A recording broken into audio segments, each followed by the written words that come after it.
Éxodo 36. Así pues, Bezaleel y Oliab y todo hombre sabio de corazón, a quien Jehová dio sabiduría e inteligencia para saber hacer toda la obra del servicio del santuario, harán todas las cosas que ha mandado Jehová. Aquí hemos estado viendo cuando Dios le dio a Moisés el modelo del tabernáculo y todos los detalles, y cuando Moisés le transmitió al pueblo los detalles del tabernáculo y les hizo la convocación. Y ahora estamos viendo la ejecución. Dice que Bezaleel y Oliab y todo hombre sabio de corazón, a quien Jehová dio la sabiduría e inteligencia, harían todas las cosas que Jehová había mandado. Entonces volvemos a ver que Dios, al que llama, capacita. Los hizo sabios de corazón, les dio sabiduría, les dio inteligencia para saber hacer toda la obra del servicio del santuario. No era algo que ellos habían hecho, venían de ser esclavos en un país pagano, y aunque ellos habían escuchado acerca del verdadero Dios, pues lo que habían visto y cómo habían crecido era en Egipto, que era politeísta, pagano, y ahora que Dios les estaba enseñando cómo debería adorarse y cómo se debería hacer el servicio, era algo nuevo para ellos, pero Dios los capacitó. Entonces, cuando Dios nos llama, Él nos enseña cómo hacerlo, Él, porque a veces estamos buscando cómo hacer el servicio a Dios de otras fuentes en lugar de ir directamente a Dios para que Él nos capacite. Entonces, no nada más era Bezaleel y Oliab, sino dice todo hombre sabio de corazón. O sea, era un equipo de trabajo. A Dios le gusta que trabajemos en unidad, en armonía. Y sabía Dios, que harían todas las cosas que Dios había mandado. Dice, Moisés llamó a Bezaleel y a Oliab y a todo varón sabio de corazón, en cuyo corazón había puesto Jehová sabiduría. Todo hombre en quien su corazón le movió a venir a la obra para trabajar en ella. Y volvemos a ver esto, ¿no? Volvemos a ver esta énfasis en sabio de corazón, a quien Dios lo llamó, a quien Dios puso en su corazón ir a servir a la obra. ¿Cómo hace falta que Dios ponga y disponga nuestro corazón para su servicio? Dice, tomaron de delante de Moisés toda la ofrenda que los hijos de Israel habían traído para la obra del servicio del santuario a fin de hacerla. Y ellos seguían trayendo la ofrenda voluntaria cada mañana. El capítulo anterior vimos ese llamado a todos los generosos, a los que con corazón voluntario le daban a Dios de lo que tenían, ¿no? Porque a Dios no le agrada que le demos de lo que no tenemos. Hay mucha gente que a lo mejor nos pide contribución y que nos tenemos que comprometer a dar en un año o en tal mes de algo que no tenemos, ¿no? Yo creo que aquí Dios nos enseña que no podemos comprometernos a lo que no tenemos, sino de lo que tenemos. Tenemos que darle al Señor. Entonces, aquí ya vemos la ejecución, cómo la gente traía para la obra del servicio. Dice que ellos seguían trayéndole. O sea, no nada más lo hicieron una vez, sino que continuaban y continuaban. O sea, Dios movió sus corazones para dar.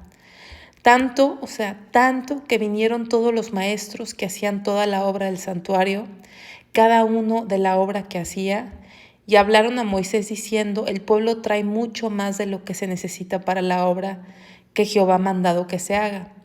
Entonces Moisés mandó pregonar por el campamento diciendo, ningún hombre ni mujer haga más para la ofrenda del santuario. Así se le impidió al pueblo ofrecer más, pues tenían material abundante para hacer toda la obra y sobraba. Bueno, vemos cómo Dios motivó estos corazones y las personas traían y traían, o sea, habían entendido para qué es el dinero, a lo mejor no era dinero, pero tipificaba el dinero, para qué son las cosas materiales para Dios. Y lo daban tan generosamente que ya era demasiado lo que traían y se dio aviso que ya era muchísimo. Y dijeron, ya, díganles que no traigan, ya no traigan porque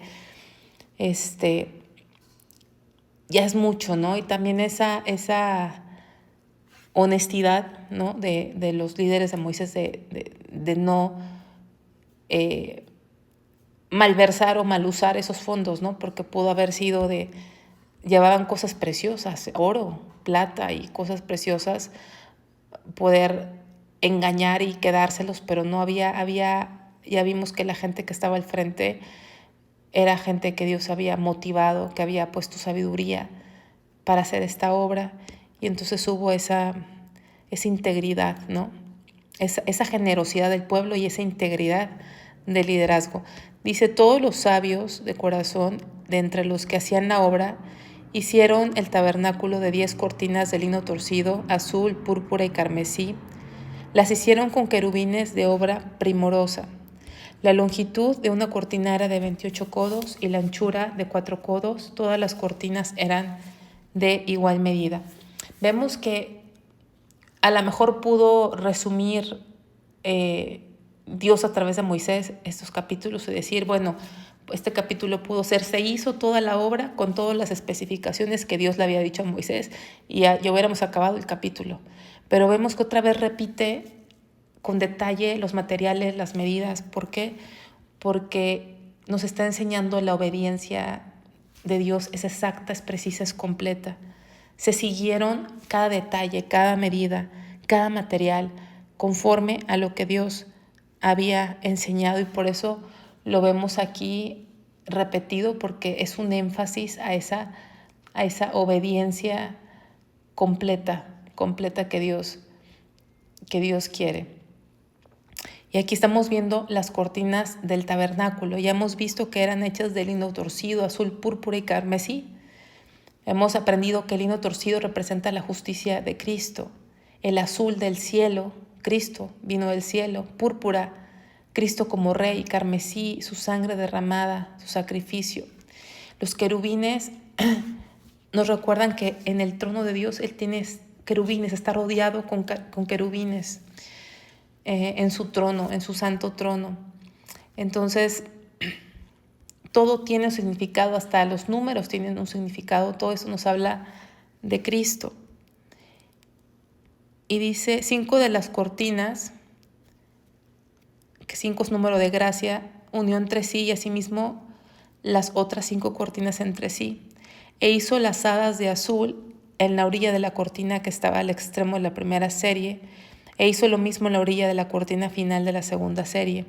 50 lazadas hizo en la primera cortina y otras 50 en la orilla de la cortina de la segunda serie.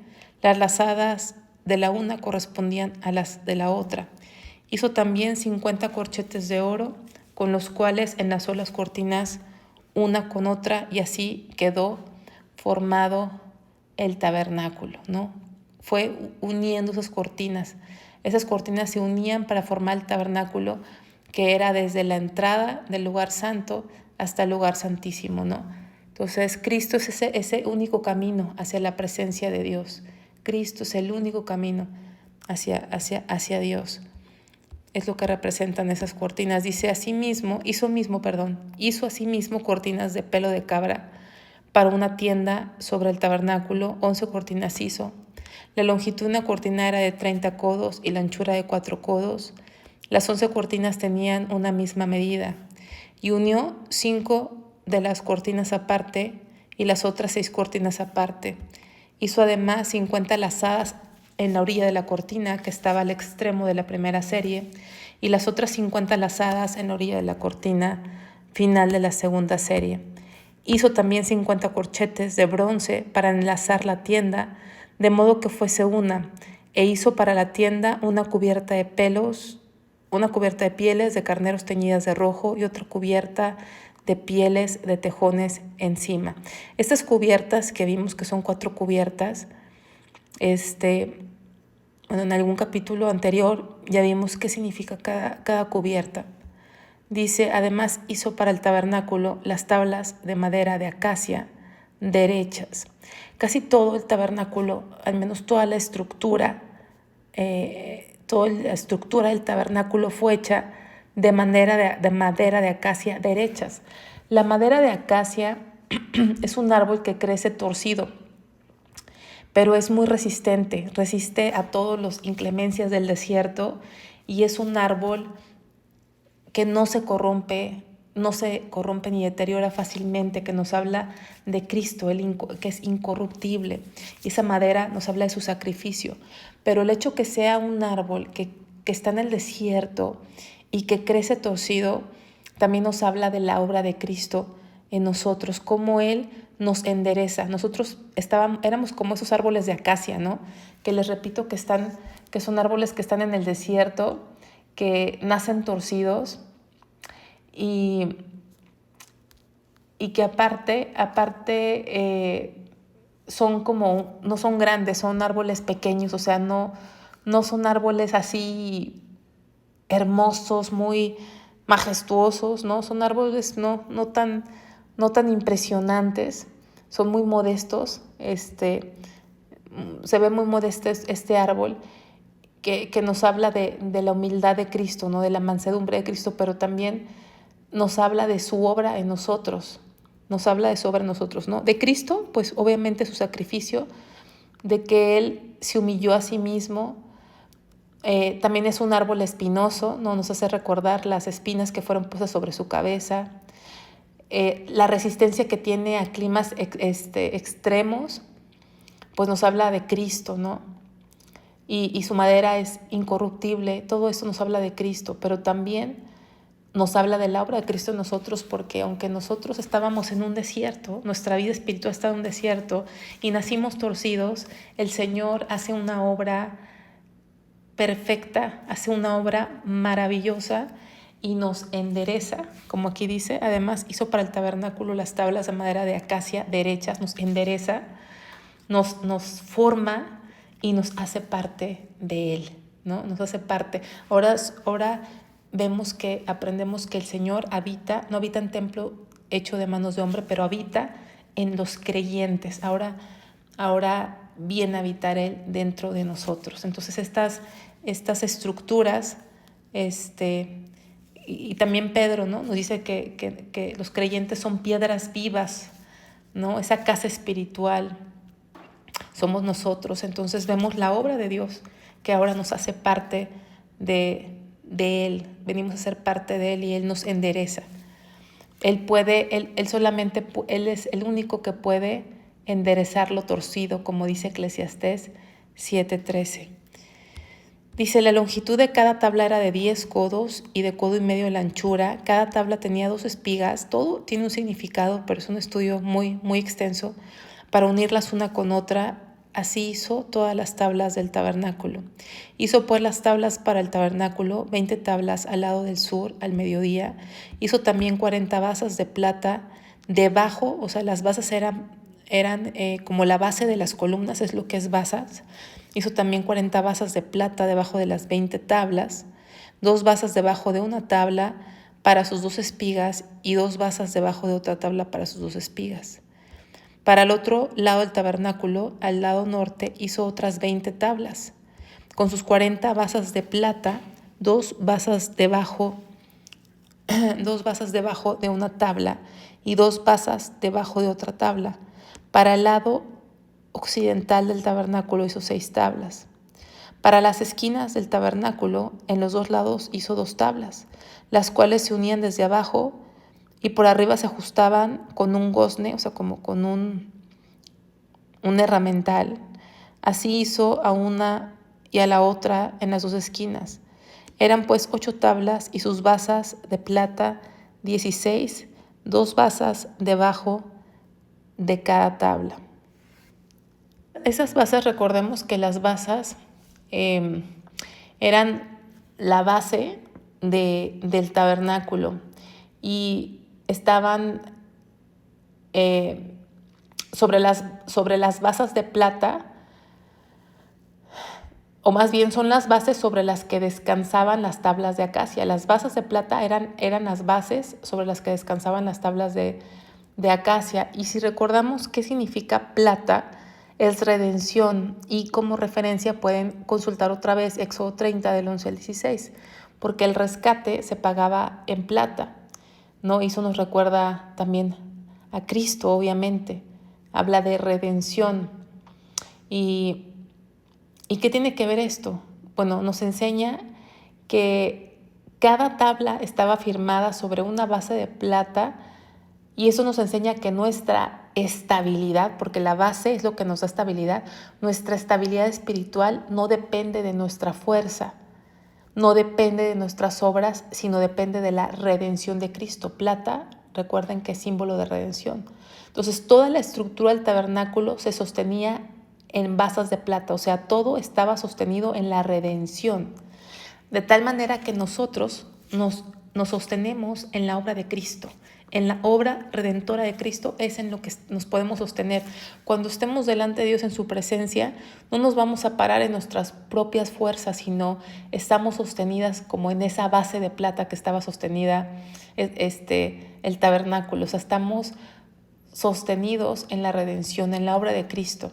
Y es en esa misma obra en la que nos vamos a poder estar delante de Dios, de pie delante de Dios, no en nuestras obras, sino en lo que Cristo hizo. Entonces, por eso es interesante que las basas, era la base de toda la estructura del tabernáculo, eran de plata. Dice, hizo también las barras de madera de acacia, 5 para las tablas de un lado del tabernáculo, 5 barras para las tablas del otro lado del tabernáculo y 5 barras para las tablas del lado posterior del tabernáculo hacia el occidente. E hizo que la barra de en medio pasase por en medio de las tablas de un extremo al otro. Todo esto ya lo habíamos visto, ¿no? Esa barra de en medio que sostenía todas las tablas habla de Cristo. Él es el que sostiene todas las cosas. Y cubrió de oro las tablas e hizo de oro los anillos de ellas. Por donde pasasen las barras, cubrió también de oro las barras. Todo iba cubierto de oro porque oro es tipo de la deidad. Dice, hizo asimismo el velo de azul, púrpura, carmesí, lino torcido. Lo hizo con querubines de obra primorosa. Y para él hizo 4 columnas de madera de acacia y las cubrió de oro, y sus capiteles eran de oro, y fundió para ellas 4 basas de plata. Entonces dice aquí, y sus capiteles eran de oro. Los capiteles eran como unos adornos o coronas, parecían coronas en la parte superior de las columnas. Entonces eso significa honra, gloria, y nos recuerdan la gloria obviamente de Cristo, pero que todo lo que es de Dios, todo lo que hacemos para Dios y por Dios, debe estar coronado de gloria. Debe apuntar a la excelencia y majestad de Dios. O sea, el servicio a Dios, lo que hagamos, debe reflejar la majestad, la excelencia del Rey de Reyes y Señor de Señores, ¿no? Por eso sus capiteles eran como esos adornos o coronas que se ponían hasta arriba de las columnas. Hizo también el velo para la puerta del tabernáculo de azul, púrpura, carmesí, lino fin y lino torcido, obra de recamador, y sus 5 columnas con sus capiteles, o sea, sus 5 columnas con sus coronas, y cubrió de oro los capiteles y las molduras, e hizo de bronce sus cinco basas. Y ahí estamos terminando Éxodo 36, viendo cómo trabajaban juntos, no nada más 2 personas, sino todos en equipo, cómo Dios les puso en su corazón dar a tal grado que tenían que decirles que ya no dieran, cómo siguieron las instrucciones paso a paso, y volvemos a recordar que cada cosa tiene un significado que nos habla de Cristo y de la obra que Él hizo por nosotros.